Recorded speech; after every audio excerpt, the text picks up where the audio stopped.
مخاطبین از رسانه پشت پرده ماجرای فیلم استاندار سابق یادتونه تیم میگه که منم داشتونی رو های گلزار جابجا کرد.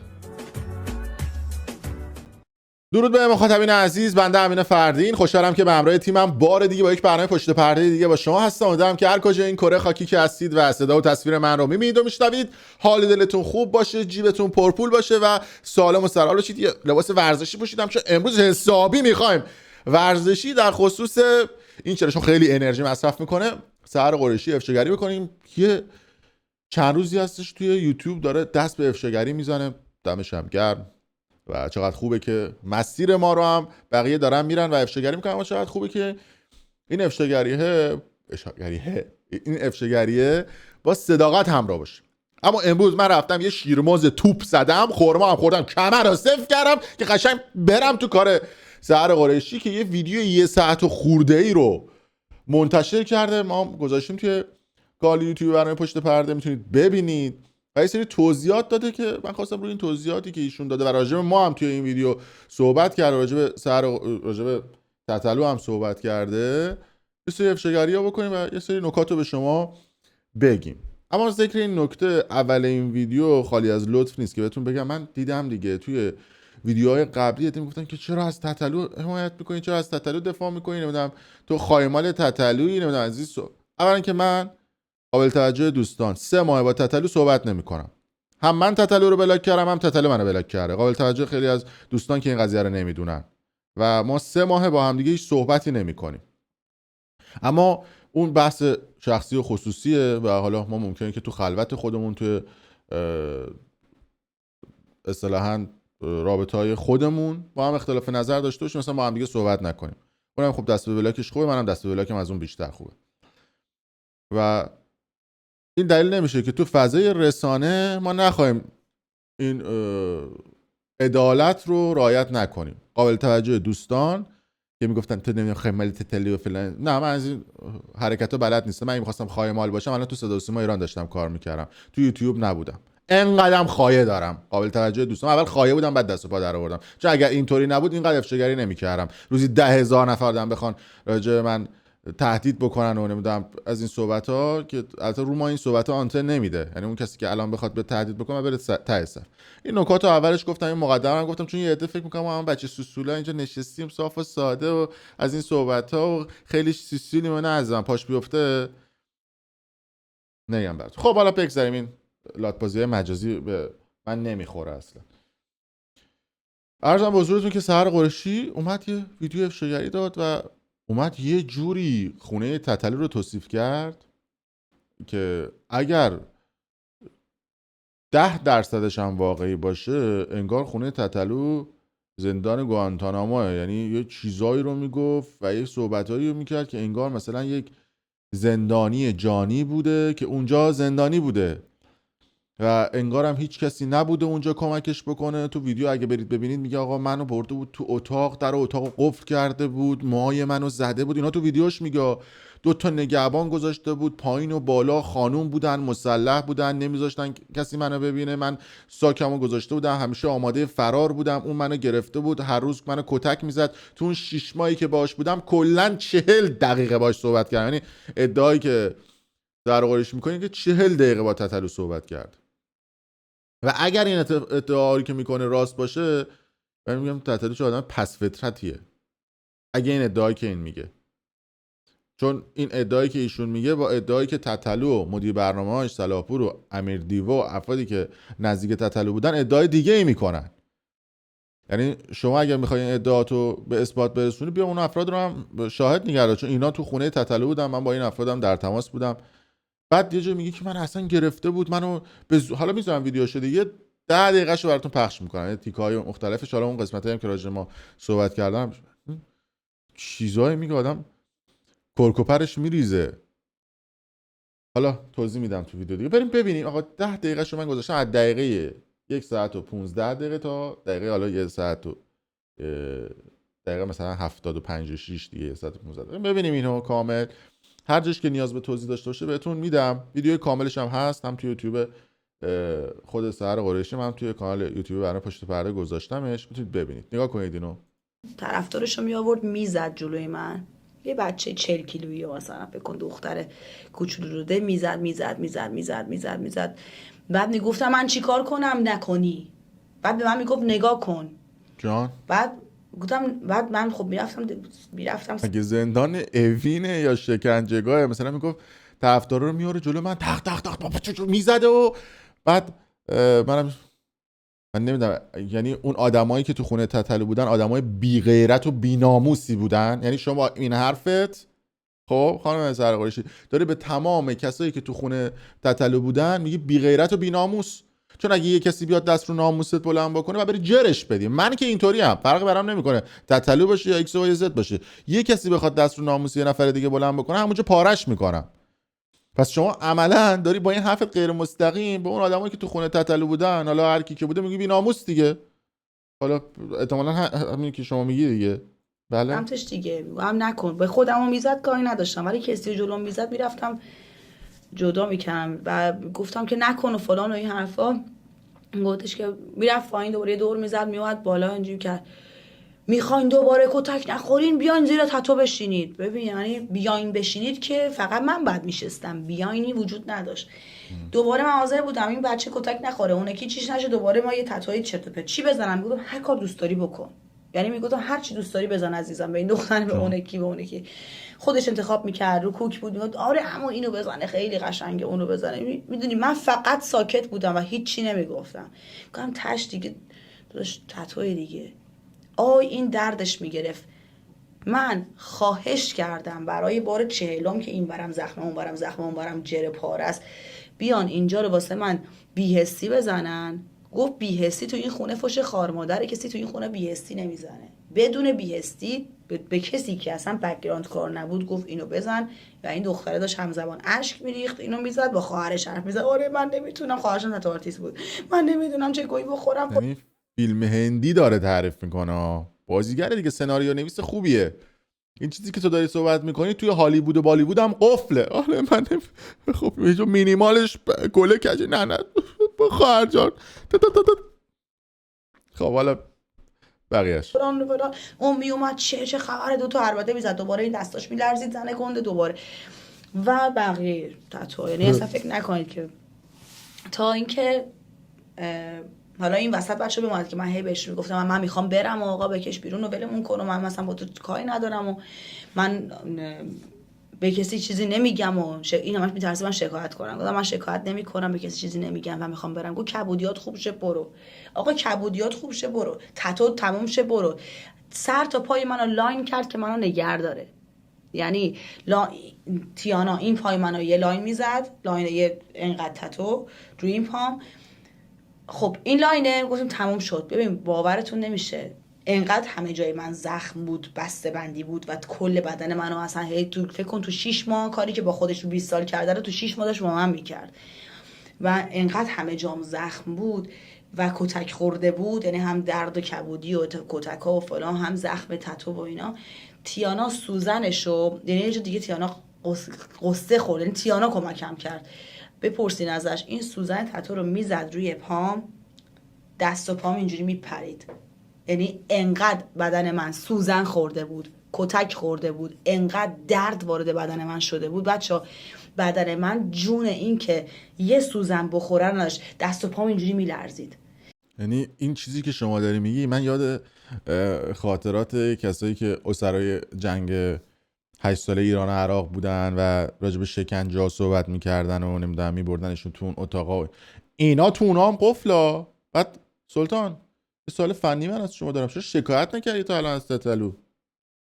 اگه این بلا رو سرت آورده چرا شکایت نکردی ازش؟ جز این بودی که با رضایت خودت بوده یا جز این بودی که خودت دوست نداشتی که این اتفاقات حالا اینجوری رقم بخوره که رقم خورده؟ اگر همه این چیزا بوده میرفتی شکایت میکردی. بعدش هم تو اون برهه تتلو یه کنسرت هم برگزار کرده. تو اون برهه تتلو یه لایو هم گذاشت. آقا همون لحظه‌ای که تو لایو میگفت آقا مردم منو تو خونه زندانی کرد، چون میگم منو زندانی کرد، منو تو خونه زندانی کرد، من نجات بده. چرا تو لایو اینو نگفتی؟ چرا تو کنسرت که اون همه آدم بودن به یکی نگفتی آقا کمک؟ می‌بینی صحبتایی که میکنی با رفتارهایی که آدم تحلیل میکنه زمین تا آسمونه. تتلو تایید نمیکنم، من میگم من تتلو الان 3-4 ماه بلاک کردم، منو بلاک کرده. هم صحبتی نداریم. الان بحث موضوع ما بحث شخصی دعوای شخصی نیست. بحث ما اینه که شما داری تو رسانت یه ادعایی رو مطرح میکنین که با اعمال رفتار یکی نیست و نمیخونه به هم دیگه. البته خوبه میای افشاگری میکنی یا دختر دیگه هم که اومدن تو خونه تتلو همچین ادعایی میکنن. وقتی همه آدم‌ها همچین ادعایی میکنن حتما راسته. اینکه میرن تو خونه تتلو اولین کاری که میکنه موهاشون رو میزنه میندازه تو آتیش. من نمیدونم ورد میخونه با دانش با چه در ارتباطه، میندازه تو آتیش. آقا بقیه دختری که دارید این ویدیو رو میبینید اگه از الان به بعدم شما رفتید تو خونه تتلو گو میخورید بعدش بیاد افشاگری بکنید. روک میگم ها، به خاطر اینکه اینا رو دیدید پس میدونستید، پس با علم و آگاهی رفتید. مثل این میمونه که یه صندلی هست یه بیلک هم توشه، یه بالا پایین میشه، داری میبینی که این بالا پایین میکنه میره بالا پایین، اون زینش، اون جایی که میشینن نشیمنگاهش، بعد میری اونجا میشینی میگی آخ آخ آخ آخ آخ آخ، یه 6 ماه بالا پایین میکنی، بعد 6 ماه میگی آره این صندلی شکنجه جاگاه بود. خودت مگه ندیدی این صندلیه رو؟ مگه نبودی؟ مگه نشنیدی؟ بعد تو سلبریتی این مملکت بودی، مگه میشه 4 تا پرسجو نکنی؟ یعنی هر کی از تو دعوت بکنه بلند میشی میری خونه تتلو. بعد اینجوری که تو صحبت میکنی چیزی شبیه به گوانتانامو بوده اونجا، به زور تاق پوق منو زدن، به زور بیا بشین پا تتو. به فیلم اندیه حتما هست دیگه. من اصلا انقدر داغون بودم که واسه سوزن تتو که حالا قبلا خودم 10 تا تتو داشتم که قربونت گریه‌ای نکردم. اصلا گریه کردم. گوه خوردی زدی حرومزاده.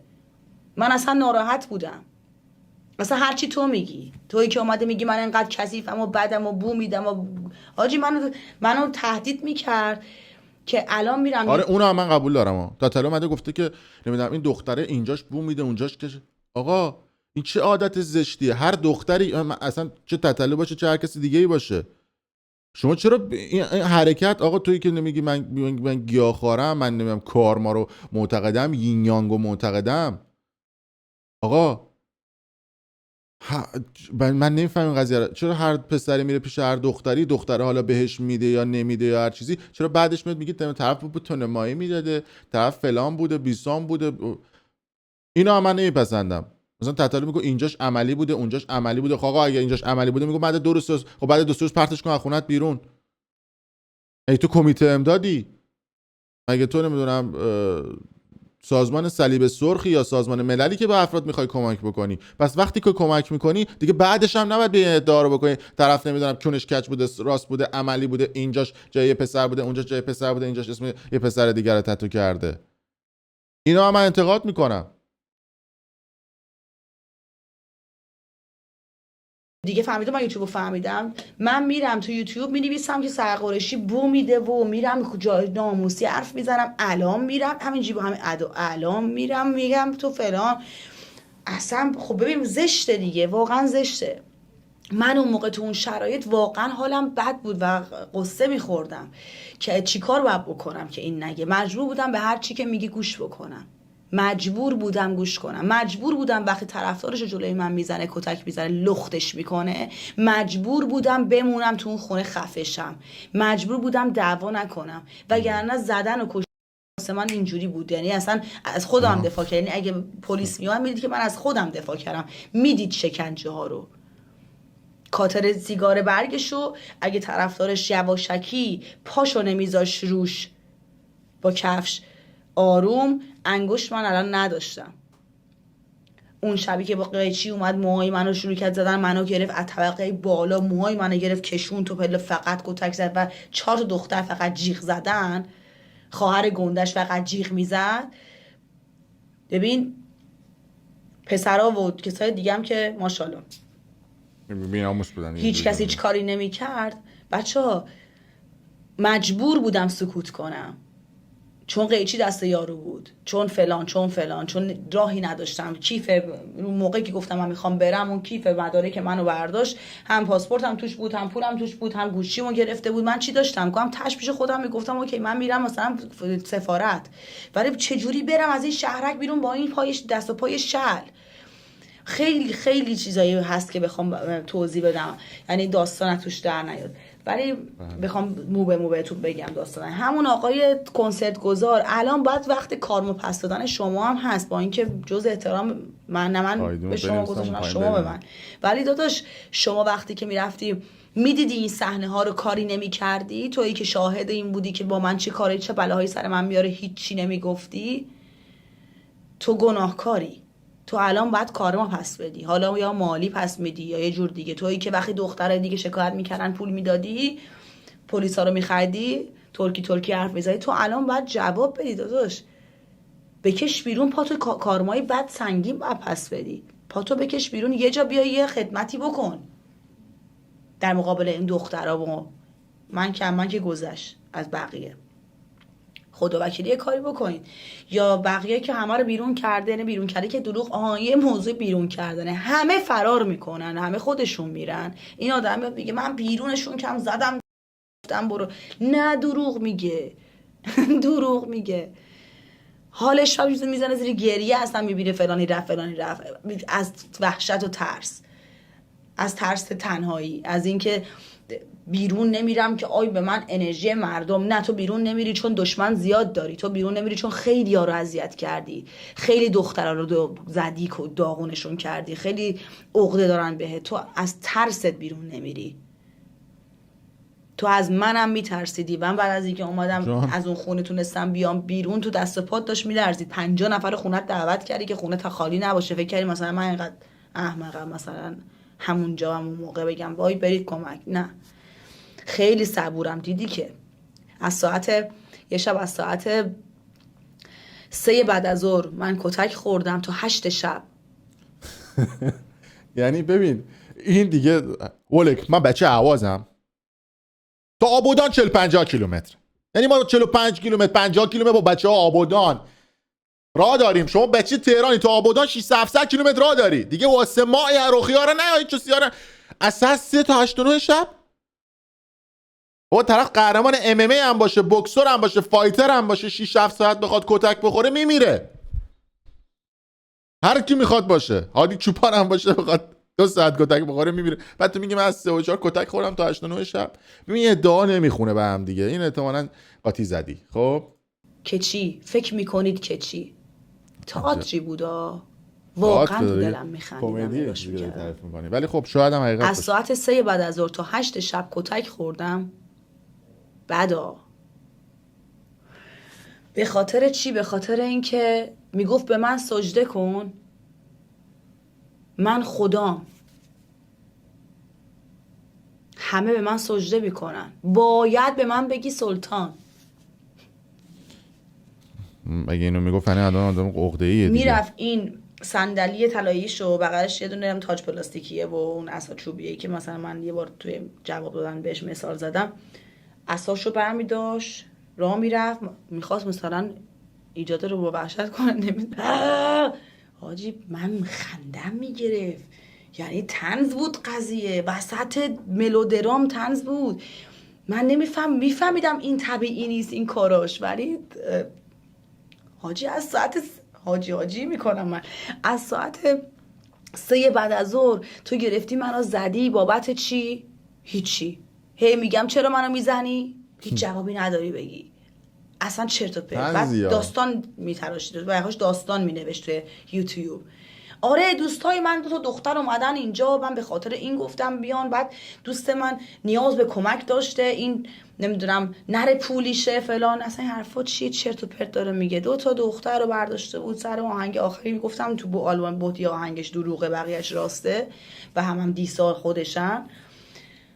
یه 2 تا دختر رو برداشته بود آورده بود، گیر داده به من که ببین خوشش میومد از این ماجرا که مثلا دخترها سرش دعوا کنن، خب ولی اشتباه انتخاب کرده بود. من اصلا کیفم هم نیست، کلا با ادب بخوام بگم من اصلا کیفم هم نبود که اصلا دنبال این داستان. آقا بی خیال چی داری میگی؟ داری در مورد کی صحبت میکنی؟ کیو داری با کی باید تو مقایسه؟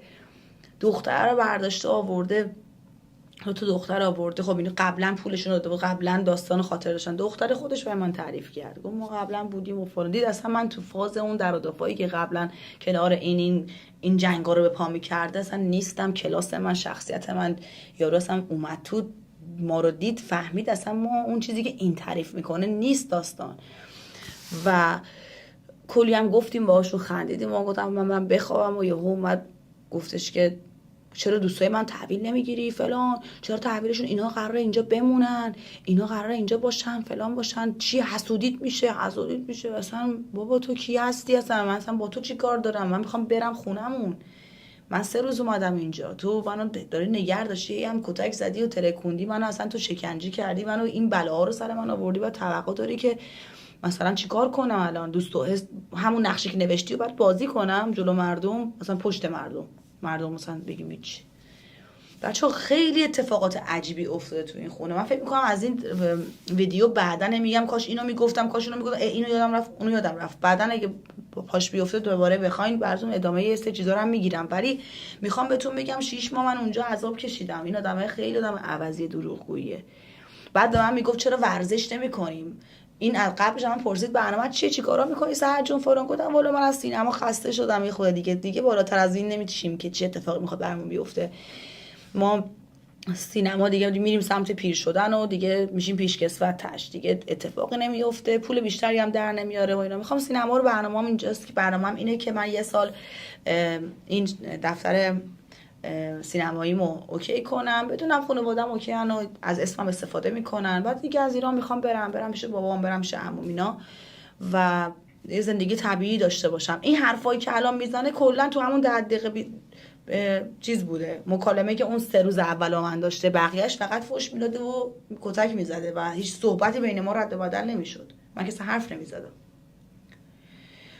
و گفتم اینجوری و میخوام برم و بعد قصه میکنتش برام عجیبه خیلی. خب رفقا ببخشید من خیلی پراکندم حرف زدم، خودم فهمیدم والا هر جا بیفته و اینا، حالا بعدا براتون تعریف میگم اگه براتون مهم بود دوست داشتین بدونین سوال شد و اینا میام میگم براتون. داستان این که گفته بود که این اومد با من عکس انداخت داد مامانش پخش کرد، گفت وای مامانم پخش کرد، چرت و پرتا رو بذارید کنار. آقای فردین، امین فردین به ایشون زنگ زد، رو آیفون با هم صحبت کردم، ما هم نشسته بودیم، همه نشسته بودن شنیدن، منم بغل اونا شنیده بودم. برایشون گفتن که آره ما خبر داریم، از تو خود خونه بهش گفته بودن که مثلا فلانی اینجاست، ما خبر داریم شما با هم دیگه دوست شدین فلان. گفت داداش میخوام بگیرمش و فلان و از این حرفا و لطفاً در مورد ما حرف نزنید. بعدش اتفاقی افتاد، بعدش اصل داستانم این بود که خود تتلو ساعت 2:30 شب به من زنگ زد. خب گفتش که راجب این هواش اولم اشاره نکرد، میخواست یه دستی بزنه ببینه من چی میگم. گفت راجب من اگه میشه صحبت نکن. گفتم که چی ماجرای دوستیت با سحر رو میگی؟ گفت دهنت سرویس رو دیدی که یه ادبیات اینجوری داره. که صدا رو پخش بود، هم سحر بود هم بقیه‌شون هم بودن ولی اونا هیچ صدایی ازشون در نمیومد. گفت آره میخواد بازیگریش رو ادامه بده و شب یلدا هم بود یا 1 روز 2 روز بعد از شب یلدا بود، درست نمیدونم، ولی خب توی همون برهه شب یلدا بود که گفتش که من میخوام اینو بگیرم و میخواد بره ایران بازیگریش رو ادامه بده و اینا، اگه تو بگی حاشیه میشه. که من گفتم که باشه، من اصلا نمیخوام که بگاه بدم آینده طرفو، که یعنی من سیستم اینجوری چون فکر میکنم آدم بیرحمی هم میزنم دهن آدما رو سرویس کنم، نه اینجوری نیست. من تا جایی که بدونم طرف نابود نمیشه مطلق میرم جلو. حتی بعضی جاها من فیلم سوپر آدما هم دارم، لب تو لبشون با فلان بازیگرم دارم، دادنشون تو اتاق گریم هم دارم، گروپ زدنشون هم دارم، تمام کاراشون رو دارم، تماسای تصویریشون رو دارم، عکسشون رو دارم. ولی وقتی میام جلوی دوربین صحبت میکنم هیچی پخش نمیکنم، یه تصویر کوچولو اون گوشه میذارم که توضیح میدم. یاد میگن چرا فیلم نشون نمیده، چرا سند نشون نمیدی؟ میدونید چرا؟ به خاطر اینکه میخوام راه تکذیب کردن رو برای طرف باز بذارم که اگه فردا رفت یه اتفاقی براش افتاد بگه آقا یه شروری گفته تو یوتیوبش دیگه، ولی خودش تو وجود خودش میدونه که همچین کاریو کرده، تهیه کننده میدونه که همچین کثافت کاریو کرده، دیگه سعی میکنه این بلا رو سر یه کسی دیگه نیاره، سر یه آدم دیگه که ناموس من و شماست نیاره، بدونه که یه امین فردینی هست که اگر بخواد غلط اضافه کنه افشاش میکنه، بدونه یه امین فردینی هست که اگر بخواد غلط اضافه کنه دهنش رو سرویس میکنه. ایناست که من رعایت میکنم، نمیام بگم طرف فکر میکنه ما آدم سنگدلی است. در خصوص سرقاریشم همین بود. تتلو زنگ زد گفت صحبت نکن. ما با هم آشنا شدیم توی پارتی شب یلدا هم بود. حالا سر یه ادعای دیگه ای میکنه، نمیدونم بقیه‌اش بکنم فرداش اینم کی آقای فردین رفت یه لایوی گرفت با اون خانوم. دقیقا حرفایی که رسید اینو بگم، حرفایی که تو این ویدیو آخر به خاطر اینکه فیلم بازی کنه ویوش بره بالا که بگه من خودم کنسرت آلمانو کنسل کردم فلان فلان فلان، که دیده بشه، همین حرفا رو در مورد همین خانوم میزد، همه جایش سوراخه، این فلانه، این بو. تتلو راجع به سحر قریشی میگفت دیگه و بعدش گفت آره این بو میده اینا. بعد اومد قبلا هم در خصوص دنیا جهانبخت اینو گفت که من یه لایوی با دنیا جهانبخت گذاشته بودم که اونجا توی لایو حالا توضیح هم میده خودش، مامان دنیا از پشت خط گفتش که آره تتلو که با سحر قریشی همچین چیزی خوشبخت یه چیزی گفت که این قضیه لو رفت، که بعد الان سحر قریشی ادعا میکنه که آره لایو من با دنیا جهانبخش ساختگی بوده و به سفارش تتلو بوده. انگار من اینجا عباس تشتکم که دوستان بیان به من سفارش بدن من فلان کار انجام بدم. نداداش، من اینقدر جایگاه بزرگی من اصلا اجازه نمیدم کسی به من هیچ دستوری بده. هر کی میخواد باشه، بابام باشه، تتلو باشه، یا مادرت باشه یا مادرش، من اجازه نمیدم کسی به من دستور بده که فلان کارو بکن یا نکن. هر چیزی که خودم بدونم درسته انجام میدم. اگر اینطوری بود من میرفتم میشدم کارمند شبکه‌های تلویزیونی. اگر اینطوری بود میشدم کارمند صدا و سیما ایران. مثلا نمیدونم که تو یوتیوب رسانه آزاد داشته باشم واسه خودم فعالیت بکنم. من کونه این حرفا نمیذارم که بخوام کسی واسه من خط و رب بکشه، کسی بخواد به من بگه فلان کارو بکن یا نکن. من اصلا این چیزا رو اجازه نمیدم کسی به من بخواد تحمیل بکنه. یه جایی هست بحث احترامه، من به آدما احترام میذارم، ولی بدونم احترام من جنبه سوء استفاده واسه آدما داره و فکر میکنن که من خدنگشونم، یه جور دیگه باشون برخورد میکنم. بقیه‌اش امیده این که من میدونم چرت و پرت بوده واقعا، اینجا اعلام کنم، نه که فکر کنین حالا من دارم تکرار میکنم حرفای زشت اونو. واقعا همین حرفا رو در مورد دونه دونه دخترا میزنه، یعنی این دختر جلو این از اون میگه، جلو اون از این میگه. آقای امین فردین با آقای خانمی لایو گذاشته بودن، حالا هماهنگ کرده بودن با هم که اون مثلا بگه، مثلا به مامانش بگه تو بگو، من نمیدونم والا، فقط من لایو رو دیدم و دیدم که گفتن که خلاصه لو رفته که طریق اون خانم و مادرشون و آقای فردین و اینا لو رفته که مثلا من اونجام و اینا، و این آدم اصلا از اونجا لو رفت داستان، اینا گفتن. و بعد اینم آقا ما نگفتیم، ما البته اشاراتی کردن قبلش دیگه، تابلو بود، همه میدونستن.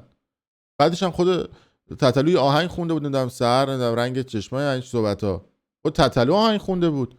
بعدش تویی که میگی نمیدونم تتلو منو چپ و راست کتک میزده، پس این آدم با آهنگا رو از کجاش در می آورد، آهنگا عاشقانه تقدیم تو میکرده؟ نمیشه یه با یا این آدم تعادل روحی روانی نداره یا حرفای تو صداقت نداره و توش صداقت نیست.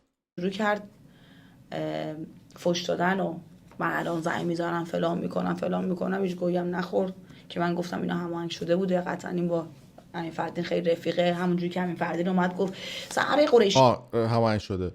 بعد از اینکه این لایو تموم شد، چون به سحر قریشی مثل اینکه گفت بود الان من زنگ میزنم فلان میکنم بسام میکنم، زنگ زد به من گفتش داداش چرا این قضیه رو گفتی؟ حتی با یه لحن بدی هم گفت که منم خود هم تتلو هم بقیه، من اصلا اجازه نمیدم کسی با من لحن بد صحبت بکنه. اصلا سر آخرین دعوای ما هم با تتلو که بلاک کردیم، تتلو پشت تلفن توی گروپ کال من و یه نفر دیگه سید ناصر بودیم و تتلو بودیم، صداشو برد بالا، من تلفن رو قطع کردم، ناصر هم تلفن رو قطع کرد. ما اجازه نمیدیم کسی ما بیاد، ما فنتم یا مثلا من خدنگتم تو بخوای بالا پشت تلفن رو من داد بزنی یا من بعد برخورد بکنی. خودش هم میدونه که بعدش هم رفت بود گفت بود که من اصلا روی فضای یه چیز دیگه بودم و اینا. اصلا بحث من با تتلو سر همین قضیه بود. من اجازه نمیدم که کسی بخواد. تتلو اومد وایس گذاشت تو تلگرام، گذاشت به من گفتش که آره چرا این قضیه رو گفتی؟ گفتم من نگفتم، دنیا گفته. دنیا از دستش در رفته که بعد دنیا با تتلو صحبت کرد، گفت آقا من نگفتم، مامانم گفته، مامانش مثلا در جریان این قضایا نبوده. بگن که بخواد هماهنگی بشه، اصلا اگه هماهنگی بود من الان میگفتم هماهنگی بوده. نه اصلا هماهنگی این وسط وجود نداشت که ما بخوایم با کسی هماهنگ بکنیم و بخوایم با کسی کار رو انجام بدیم. بله. $250,000 تیغید. بحث $250,000 هم تتلو خودش گفت، هم صلاحپور مدیر برنامه‌اش اومدن به من گفتم، من منبع رفرنسی این خبر آدمایی که تو اون خونه بودن میگم دیگه، چون اصلا به غیر از اونم کسی دیگه نمیتونه به من گفته باشه. عباس تشتک و سبزی فروش نمیتونن بگن. بعد بر اساس پیشینه‌ای که شما داشتی، ننه مهدی طارمی آوردی جلوی چش باباش 50,000 تا تیغیدی، کس دیگه یا تیغیدی فلان شخص تیغیدی. خب وقتی این حرفا هم میزنن اینا میاد کنار، اونا میشه به واقعیت تبدیل میشه دیگه. چرت و پرت چیه میگی؟ خودم آقا من اولین نفری بودم که من گفتم شما ماجرای مهدی طارمی و 50000 تا گفتم، خودت هم تو همین یوتیوبت اومدی راجع به این قضیه افشاگری کردی و گفتی که 50000 تا راست بوده. یه با ما دعوا نمیشه، ما داریم دروغ میگیم داریم راست میگیم دیگه. نمیتونی که ماجرا رو یه دونه چاقو بذاری وسطش دو نصف کنی بگی نصفش راست نصفش دروغه. که سودی واسه من این قضیه نداره که بخوام بزرگی و کوچیکشو بخوام. مثلا حالا من بگم تو 250000 تا اصلا از اون خونه بردی یا 2000 تا بردی، به من چه؟ مگه از جیب من خرج شده؟ مگه من دارم پولشو میدم یه کسی دیگه پولشو داده؟ عجبا. برداشت برد چرت و پرت. دوباره اومد گفتش که آره سحر قوشی با یه شیخ عرب رفیق الان اومده اینجا خیانت کرده به این. بچه‌ها بذارین بهتون بگم اون بنده خدام تقصیر نداره ها. حالا شد بنده این آدم دروغ به اون منتقل میکرد. خب یعنی این آدمه میومد ملعون بزرگ یه عالمه دروغ در قالب راست دارین. هر وقت حرفشو بابک میدون دروغ میگه، چون دروغو از راست قشنگتر میگه. به این بنده خدا همین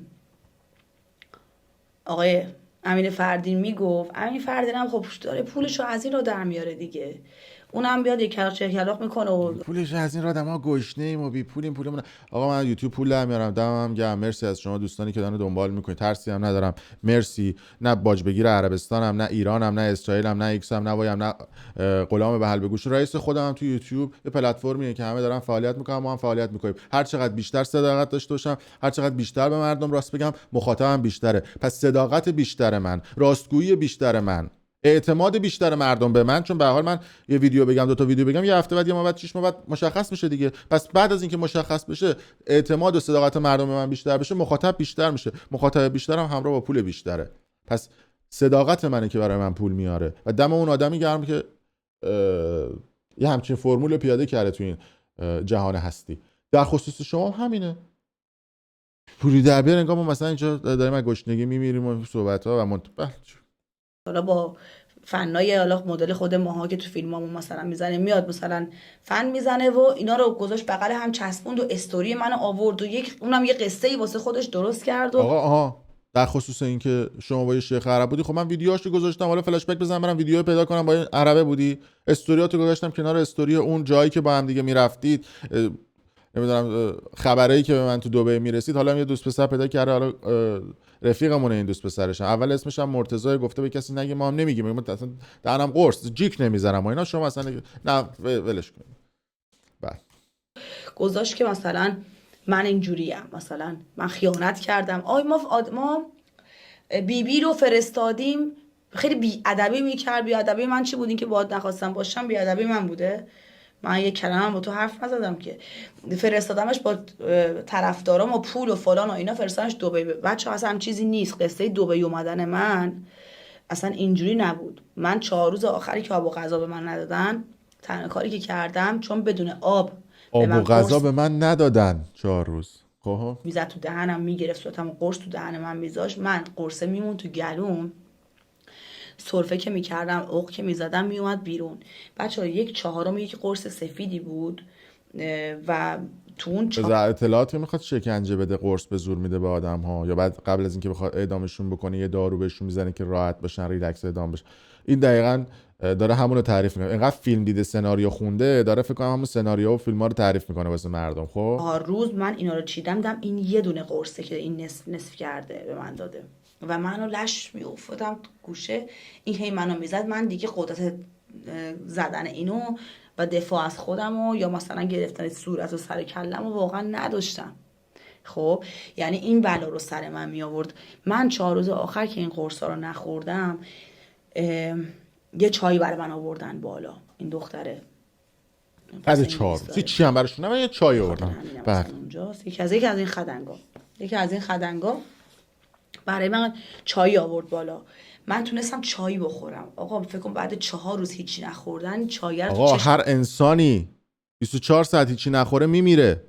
حالا بعضی هستن معجزه، بعد 4 روز غذا نخوره، حالا 24 ساعت، بعضی هستن یه هفته 2 هفته. چی میگی 4 روز من هیچی نخوردم؟ حرف هم کردم دیگه و اینکه تمام اینجاهام زخم انگشت عق زدن بود، اصلا یه حالی. من چای رو خوردم، چایی که آورده بود یه دونه قرص دوباره آورده بود لای دستمال کاغذی، گفتش که آره سلطان گفته فلان اینو بخوری اینا. گفتم دیگه با احترام تقدیمم میکنه. نه گفته من به زور تو دهنتون کنم ببینم فلان حرفا. گفتم جرئت نشن نزدیک من بشن. گفتم من نمیخورم قرص مرس. این شنید، پایین گوش وایساده بود، اومد بالا گفت تو غلط کردی نمیخوری. اومد، من نشسته بودم لیوان چایم خورده بودم دستم بود، زد تو گوش من همونو پا شدم 2 متر فرار کرد، چون من جون نداشتم پاشم که قبلا. این از اینکه من یهو پا شدم، این کمپ مگه ترک احتیاط بوده رفت عقب و اومدم گفتم آقای فلانی نکن، بس دیگه از من فاصله بگیرید، برید به دختره گفتم برید گمشید بیرون، من میخوام برم از این خونه بیرون. و اومد 2 تا حرف و 2 تا داستان، من اینو زدم. وقتی که زدمش، حالا نمیخواستم اینجا بگم این موضوع، ولی وقتی که زدمش فهمید که آجی این میتونه منو بزنه بترکونه. تا الان دمش کم که منو نزده. هولش هم دادم، دارم نکی بخوام فایت کردن با هم دیگه اونجا. دمش در حدی که برو دیگه بسته بلم کن. فرستادم برو بیت پایین برم کاید و فلان حرفا. من تونستم برم. بعد این 2 تا دخترم دنبال من فرستاد. بعد گوشی موشیمو زد ترکون شیکون انداخت تو آتیش و اینا که همتون میدونین. بعد از اونم من از اونجا اومدم بیرون که همون آقای کنسرت گذار و زنش و اینا همه اومدن و جنگ جهانی دیدن. قبلش هم دخترم خیلی زده بود. یه ویدیو هم گرفت، اینو براتون تعریف کنم. طرفدارش جلو اومد گرفت ده به زمین یه جوری تو گوشه طرفدار 40 کیلویی زد، پرده گوشش پاره شد. اگه دختری بره پیش تتلو اسکله. یعنی اینا رو میشنوید برید و اگر به این داستانی که داره تعریف میکنه، من میگم آقا اینقدر خودکار، اینقدرش راست باشه، به اندازه سر خودکارش هم راست باشه، اونور قضیه هم باید ببینیم دیگه. آقا عدالت رو باید برقرار بکنیم دیگه. ما میگیم مثلا این داره شروئر میگه، این ورش هم میگیم نه شاید داره 100% راست میگه. اگر دختری که میرید خونه تتلو از الان به بعد، همتون که نه خیلیاتون چون من خبر تتلو رو پوشش میدادم، هنوزم پوشش میدم، دلیل برای نمیشه حالا ما با هم صحبت نمی کنیم یا هر چیزی، شاید همین فردا همین 2 دقیقه دیگه من بشینم با تتلو صحبت بکنم.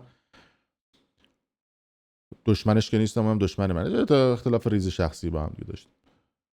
اگر از الان به بعد رفتید خونه تتلو و هر بلایی سرتون آورد، حق ندارید بیاید به من دایرکت بدید یا برید ویدیو بذارید. این حقو ندارید، چون با آگاهی رفتید این کار رو انجام دادید.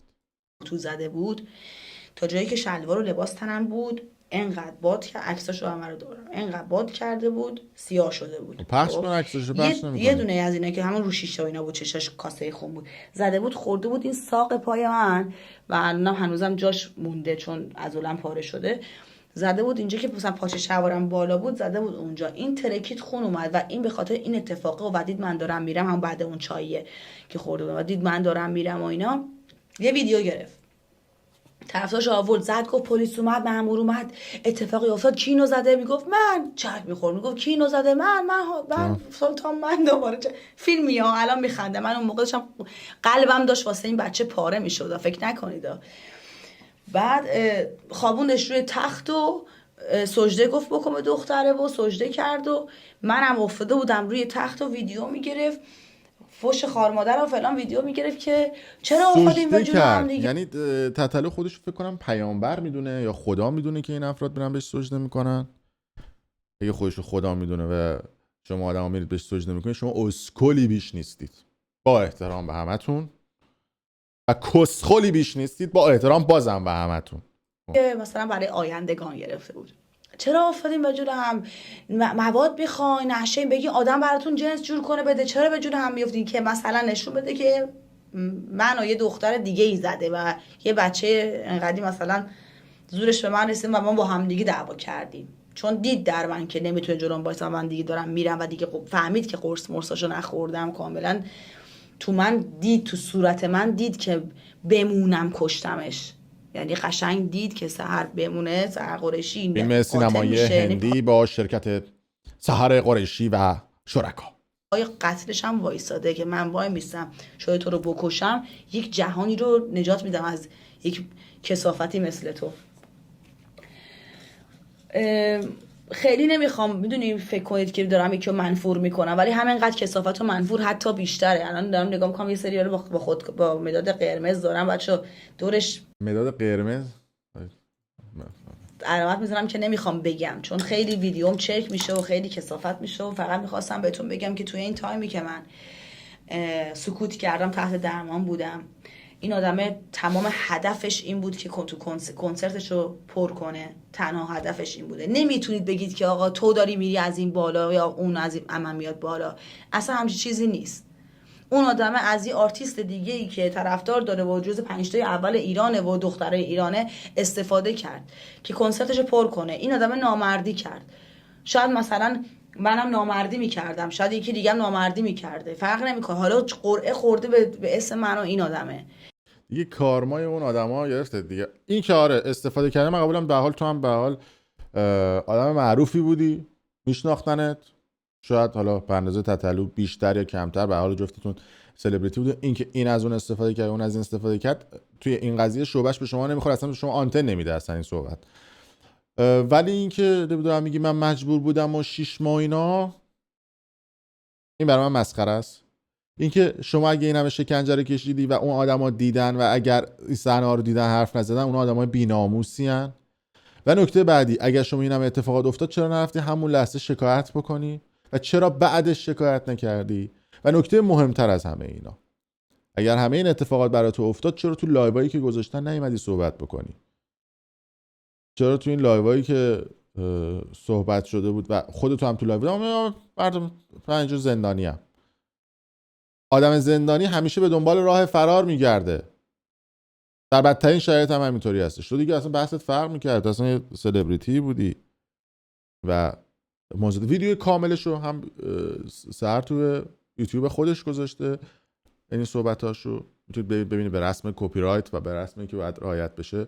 میتونید برید تو کانال یوتیوب سحر قریشی ببینید، ویدیو قبلیشو ببینید همینطور. حالا اونی که به من ربط داشته، من راجع بهش صحبت کردم و میدونستم چیزایی رو راجع بهش صحبت کردم. ویدیو کامل هست توی کانال یوتیوب خودم. هم یه ویدیو قبل از این ویدیوی سحر قریشی هست، میتونید ببینید صحبتش از ابتدا. مثلا یه حرفایی میزنه، من کوکوپر رو پشمم ریخته راجع به این صحبت‌ها. ببینید دیگه. حالا یه سری افشاگری هم داره میکنه توی سینمای ایران، دمش هم گرم. جسارتشو من میستایم و ستایش میکنم و راجع به فیلم ستایشم بعدا این صحبت میکنم. مرسی که تا این لحظه با ما بودید و حالا منم دعوت میکنم از سحر قریشی و از تتلو که جفتشون بیان توی لایو و مصاحبه انجام بدن. اگر دوست داشتن، فکر کنم مصاحبه جنجالی خوبی بشه. یه سری ما سوالات داریم، بیاد جواب بده. خودش هم اصلا ادعا کرد که اگه سوالی داری بیا بپرس.